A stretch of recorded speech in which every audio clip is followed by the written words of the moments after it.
then I will introduce Donal to start our meeting off tonight. Thank you very much. All right, thanks, comrades. And I'm sorry, I'm just literally through the door from meeting some drivers. I'm trying to get unionized and so on. So I'm certainly someone who tries to combine the political with the trade union struggle. Tonight's talk, I'm just going to give you only 20 minutes. You can hardly do much justice to the situation in Northern Ireland in 20 minutes, but do my best to give you a kind of a rundown where things is at the moment. Obviously, you have to go through history to understand the Northern Ireland situation.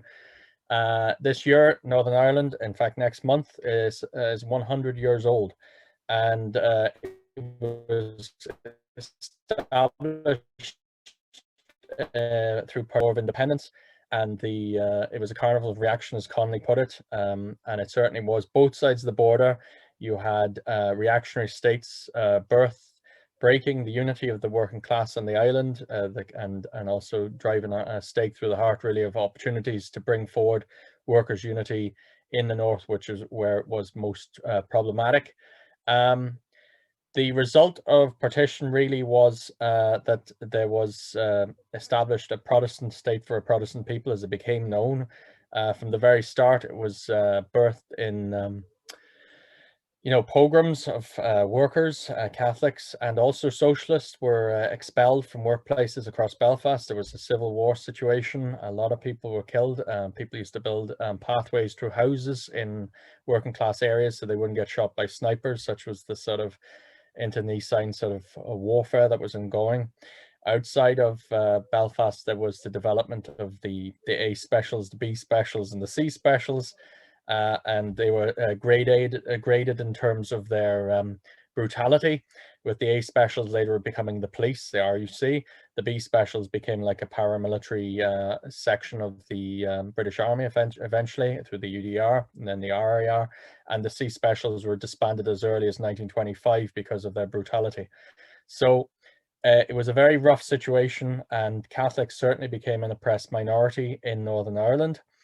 At the same time, the South became quite dominated by Catholic Church state.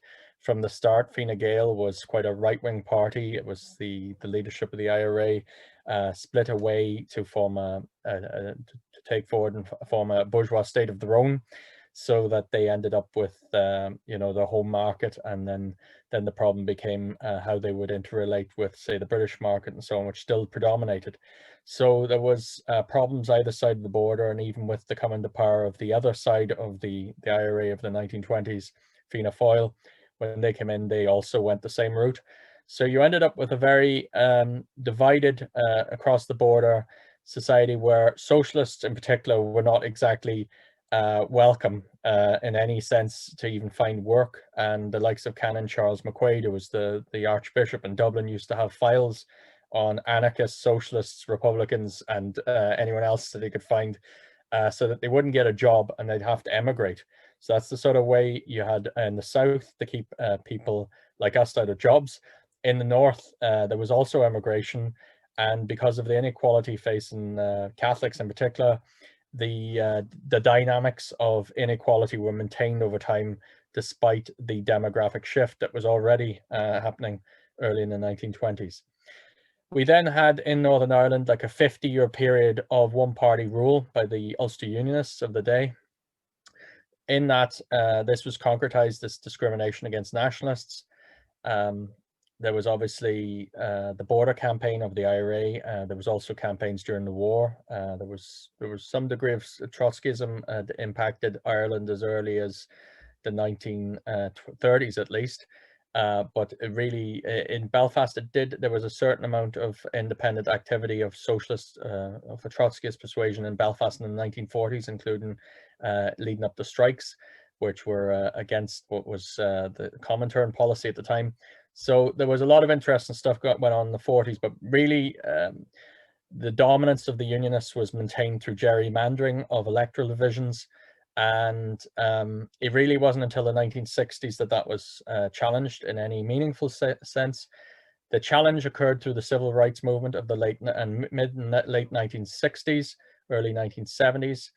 And that came on the back of a very poor IRA border campaign of the early 1960s, which ended up quite, you know, they ended up dumping weapons because it was going nowhere. So in the context of Republicans having failed to do anything really about the oppressive nature of the state, and even the existence of, say, paramilitary forces like the B Specials, which had state backing, the civil rights movement came into being. Initially, that attracted a lot of different people from across the divide. Northern Ireland in the mid-1960s was quite a mixed society. It wasn't as segregated by any means as it is today.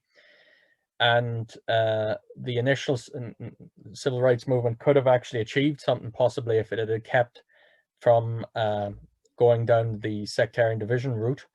Unfortunately, the trade unions of the day failed to offer the leadership that was needed. The shop stewards movement was extremely strong, and it did play quite a significant role when the civil rights movement was shot off the streets effectively, and there was a turn by young nationalists towards the IRA and so on, and you had the beginning of the Troubles. But in the initial period, even that Troubles and the pogroms that preceded it around the burning out of various streets in Belfast and so on, they were actually opposed by shop stewards. It just shows you the strength of the shop stewards movement. And it should be said that even from the very start of the Northern State, the main opposition in Northern Ireland in the 1920s, 30s, 40s, and 50s and 60s was the Labour opposition. So there was a united Labour Party, but it really crushed itself by failing to take a clear position on oppression and the national question in the 1960s and 70s, and it ended up basically vaporizing. So you ended up with a situation where the two poles became nationalism one side, unionism on the other. The divisions, obviously, that resulted from 30 years of conflict, which descended into extreme, 3,000 people were killed, which is quite a high proportion of the population here in Northern Ireland. If you view it on an equivalent basis, I think it's like 170,000 in the UK. It had a profound impact in terms of re-establishing divisions within the working class, and setting back any hopes of a resolution to the national question. Obviously, British imperialism in North was continuous, but with the troops going onto the streets in 1969, it was like the Rubicon was crossed in terms of direct involvement by British imperialism in the politics here, and it became quite a dirty war involving the British on one side and the Republicans mainly on the other side, but the Loyalists effectively acted as proxies for the British. Not that they needed them in the early part of the war, the likes of the FRU acting completely illegally. So the war, as it was, reinforced divisions, and it didn't achieve anything. And on these issues, it should be stated that the Militant and Forerunners were very solid. We were the only left party in Ireland that opposed the troops going in. We were the only party that warned the Republicans that individual terror and the tactics of individual terror would get us not an iota further to resolving the national question, but only deepen the divisions. All of these matters were proven correct. By comparison, others, mostly the mainstream CP sort of left, would have taken stages conceptions. The Labour Party would have taken almost a unionist position, the Northern Ireland Labour Party, and the groups like SWP and so on would have wavered really on at some points backing the IRA campaign and other points opposing it, depending on what was most tailored to the moment. Okay, so we ended up with a situation in 1980s anyway, where it was clear to all sides that the conflict was really in a stalemate. You then ended up with negotiations. It has to be remembered that that occurred in the context of the fall of the Soviet Union. You had similar negotiations happening elsewhere in the Third World, where imperialism was getting rid of its overhangs that were okay when it was fighting against the communists, whether it was like General Noriega or it was the South African regime. They had to get rid of them in that moment, and part of that was resolving the conflict in Northern Ireland. In that, they found a willing partner in Sinn Féin's leadership of the time, which did bring across an end to the conflict, but it was very much in terms of an internal settlement, albeit with a number of cross-border bodies and so on. But it really fundamentally did not much change from the 1974 Sunningdale Agreement, which was already negotiated by nationalists and unionists and didn't offer a huge amount different than was on the table back in 1974. So the deal was very much within the framework of the neoliberal regimes. The Northern budget is constrained obviously by Westminster. So largely, although not exclusively, the Stormont executive has to work within a budget set by London.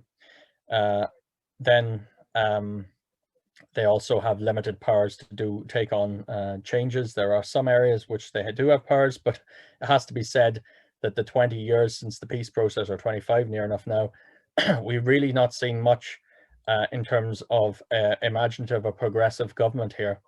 There have been minor concessions, mostly wrought and won by the trade union movement mobilizing, but in general, the parties have been very, very poor. For example, PFI was seized with a gusto by Sinn Féin, which sometimes promotes itself as a left party, but actually would have had more PFI contracts than all the other parties put together, because they saw it as a mechanism to deliver growth at no cost in the short run.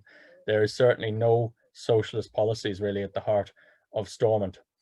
The entire regime, however, is predicated on a system of mutual vetoes, and as such, it is highly unstable, because it tends that they end up unable to agree anything, and they do a lot of horse trading as a result of that, which isn't good for positive outcomes for anyone. And you tend to get a division of resources across the two communities on issue after issue. So if you get one for your side, we'll get one for our side. And obviously that doesn't suit workers.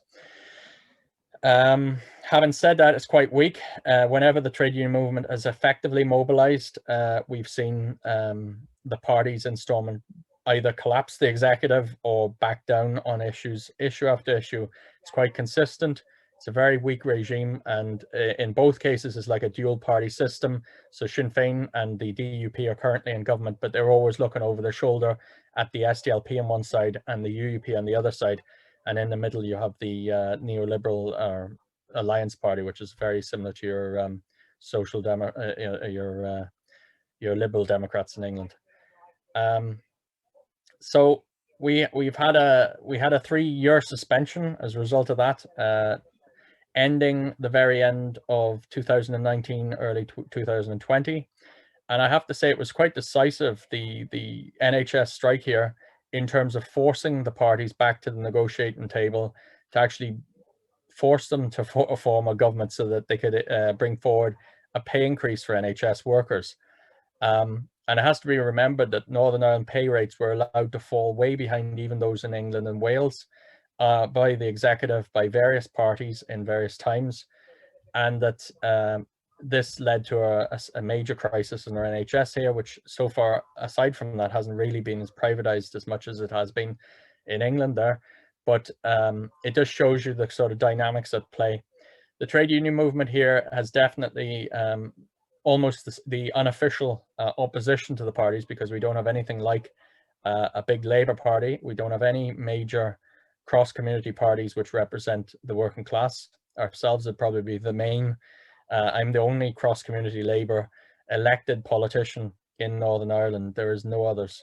So it just shows you, you know, what we're dealing with here. But it also shows you what's possible with a principled stance to the issues. The re-established executive last year, early 2020, DUP Sinn Féin leadership came straight out of that into the COVID crisis. And there's been a lot of issues around that. But the main crisis that they've had to deal with is the Brexit and the outworkings of Brexit, which is probably why you were having your meeting today. It's not really so much Brexit as Brexit's the icing on the cake. The real issue is the demographic change that's happening. When Northern Ireland was set up, the Unionists were offered 9 counties instead of 6, but they refused them because they worked out that they wouldn't be able to have a stable majority and if they took all 9 counties of Ulster. So we ended up with the 6 counties in Northern Ireland with 3 counties of Ulster remaining in the Republic. There's always been a natural tendency for the Catholic nationalist population to increase and the Unionist population not to. That's probably mainly related to birth rates, but it is also maybe to do with the fact that a lot of middle-class Protestants tend to emigrate in higher numbers, and at least than Catholic middle class do. So there's definitely undeniable demographic change. The Protestant Unionist majority, and the two should always be remembered that although I certainly don't like to see things in sectarian terms, it is an undeniable reality that the overwhelming majority of Protestants are Unionists and the overwhelming majority of Catholics are Nationalists, and it remains the same to date. And it's no prospect that it's changing. But the Unionist majority finally looks at the moment with the current census that they will become a minority. The Nationalist Catholic side will also probably still be a minority, but there will be a greater number in the middle, which are non-identified, and that creates a huge amount of instability for Northern Ireland's future. The particular reason for that is because one of the concessions that had to be given by British imperialism in the Good Friday Agreement was to allow for a border poll. The border poll can occur at any time when the British Secretary of State deems it likely that there will be a majority voting for a united Ireland. And if the border poll is passed, then the British government has to do its best endeavours to achieve a united Ireland. This prospect obviously is very important when you're looking at the Brexit and all's flowed out from that. Northern Ireland's easily the most exposed part of the UK from the Brexit consequences. We have huge trade with north-south, with the rest of Europe and so on. But equally, we have huge dependence on trade from Britain and into Britain. For example, retail is a major, 85% of our retail is UK based. So there's a lot of issues with hard borders, whether they're on land or sea.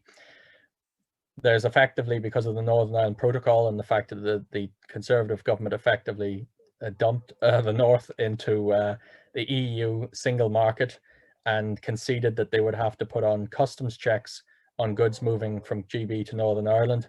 There's effectively a hard sea border here. This is going to have profound impacts for unionism because it's obviously pushing forwards the United Ireland economy. And as we all know, economics tends to eventually lead politics. But the problem is that the political change and the constitutional change is certainly not reflected on the ground.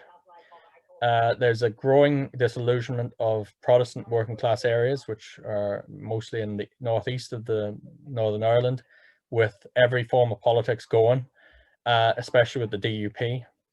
And this is kind of like proof that they are now being let go.